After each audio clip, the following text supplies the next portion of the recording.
काम तक, सियासी गलियारों से कुर्सी तक, नेताओं से लेकर मंत्री तक, महंगाई से गरीबी तक, हर खबर पर रहेगी हमारी नजर।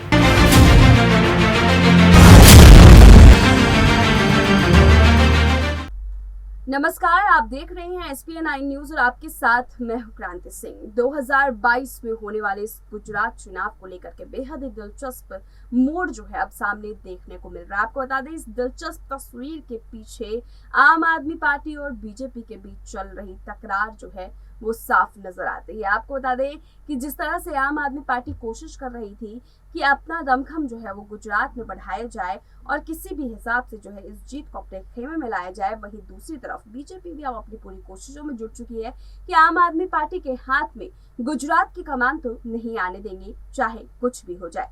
बहरहाल हम आपको बता दें कि 2022 के अंत में देश के 2 राज्यों में विधानसभा चुनाव होने वाला है।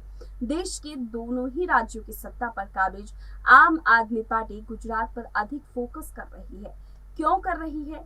दिल्ली के पार्टी के संयोजक और दिल्ली के मुख्यमंत्री अरविंद केजरीवाल खूब दौरे कर रहे हैं। वे अपने दौरे में राज्य की सत्ता पर 27 साल से काबिज बीजेपी पर खूब हमले भी कर रही है।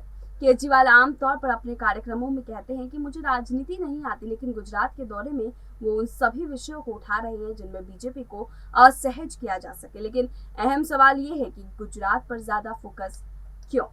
चलिए इसी सवाल से शुरुआत करते हैं और इस सवाल का जवाब ढूंढने के लिए इस खास प्रोग्राम को पूरा देखते हैं। इस खास प्रोग्राम के जरिए समझते हैं कि आखिरकार क्यों यहाँ गुजरात पर इतना फोकस, आखिर क्यों मोदी के ही गढ़ में उन्हीं को शिकस्त देने की ख्वाहिश यहाँ पर अरविंद केजरीवाल के अंदर कैसे आ गई।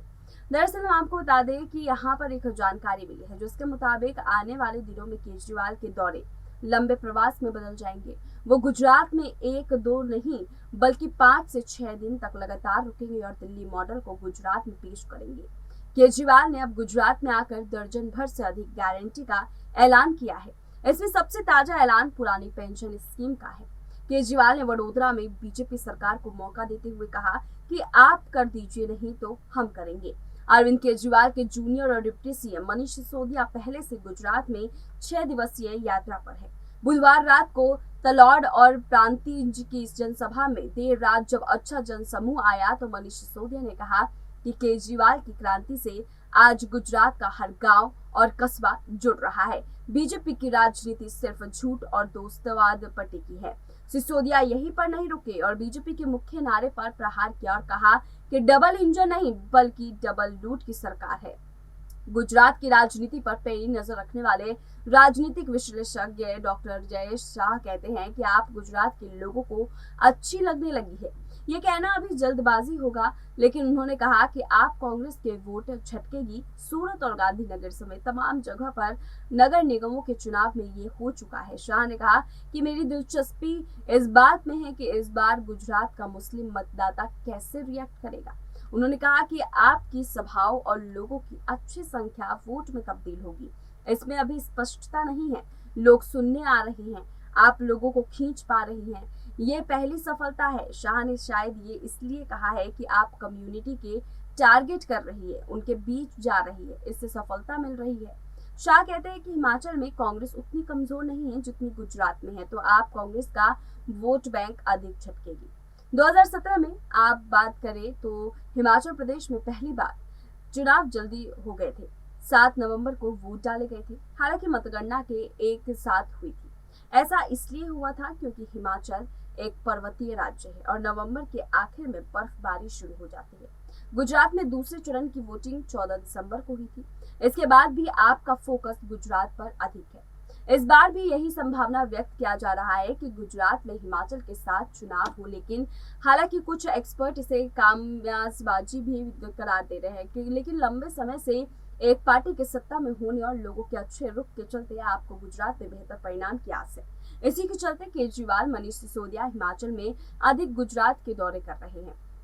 तो देखिए, इस बार का फोकस गुजरात पर आखिरकार क्यों था वो हमने आपको बताने की पूरी कोशिश की। लेकिन देखिए, यहाँ पर जो चुनावी माहौल इस वक्त हमारे सामने बन रहा है, उस चुनावी माहौल ने एक चीज तो साफ कर दिया है कि चाहे कुछ भी हो जाए, लेकिन अरविंद केजरीवाल अब हार नहीं मानने वाले हैं। अरविंद केजरीवाल लगातार फोकस कर रहे हैं और उनके इस फोकस के नजरिए ने ये चीज साफ कर दिया है कि यहाँ पर केजरीवाल जो है वो बीजेपी को करारी टक्कर देने की कोशिश अब बिल्कुल भी नहीं छोड़ने वाले हैं। चाहे बीजेपी की तरफ से कितने भी आरोप लग जाए, चाहे यहाँ पर उनके ऊपर कितनी भी कार्रवाई भी क्यों ना हो जाए, उसके बावजूद भी अरविंद केजरीवाल अपने कदम पीछे तो नहीं खींचेंगे।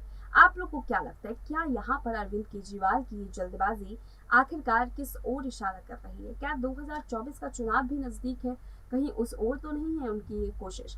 क्योंकि देखिए, यहाँ अगर हम इस मुद्दे पर खुल कर के बात करें तो देखिए, यहाँ पर एक बात तो साफ है कि अरविंद केजरीवाल जिस हिसाब से कोशिश कर रहे हैं, उससे ये तो तय है कि आने वाले 2024 में वो अपने आप को प्रधानमंत्री के पद के लिए जरूर आके रखेंगे, क्योंकि आम आदमी पार्टी के अंदर और कोई ऐसा चेहरा नहीं है जो इस वक्त केजरीवाल से जो है आगे दिखे। तो देखिए, यहाँ पर जाहिर सी बात है कि उनके बाद जो है मनीष सिसोदिया जरूर है, लेकिन मनीष सिसोदिया चाणक्य की नीति निभाते हैं।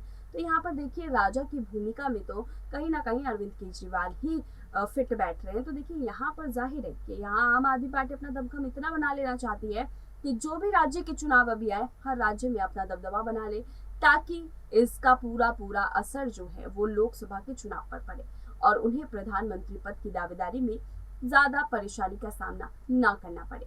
यहाँ पर अरविंद केजरीवाल की ये कोशिश, दूसरी तरफ बीजेपी जो एक के बाद एक शिकस्त खा रही है आम आदमी पार्टी से। पहले पंजाब में जहाँ कांग्रेस पिछड़ रही थी, वहां पर बीजेपी के पास बहुत सुनहरा मौका था कि वो पंजाब की सत्ता में जो है काबिज हो सकती थी, पंजाब की सत्ता पर जो है अपने सीएम को उतार सकती थी और वहां की कमान संभाल सकती थी। लेकिन उसके बाद भी देखा ये गया कि आम आदमी पार्टी के सामने बीजेपी ने भी घुटने टेक दिए। आम आदमी पार्टी वहां पर भी बढ़ती चली गई, वहां पर भी आगे बढ़ गई और अंत में सबब ये मिला कि वहां पर सीएम भी आम आदमी पार्टी का ही है। अब गुजरात जैसे गढ़ में अगर प्रचंड जीत यहाँ पर अरविंद केजरीवाल को मिल जाती है, तो आप सोच सकते हैं कि इसका कितना बड़ा फायदा जो है वो अरविंद केजरीवाल को पहुंचेगा। अरविंद केजरीवाल इस जीत को लेकर के बेहद ही उत्सुक है और चाहते भी हैं कि जीत ना सही, लेकिन यहाँ पर बीजेपी को भी पूर्ण बहुमत की सरकार बनाने का मौका ना मिले। ये साफ उनके चेहरे और उनके बोल वचन से झलकता है।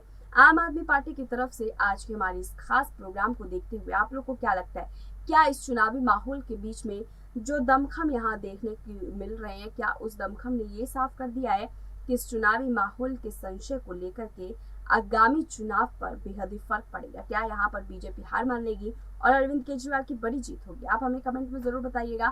फिलहाल ऐसे तमाम अपडेट्स के लिए देखते रहिए SPN9 न्यूज।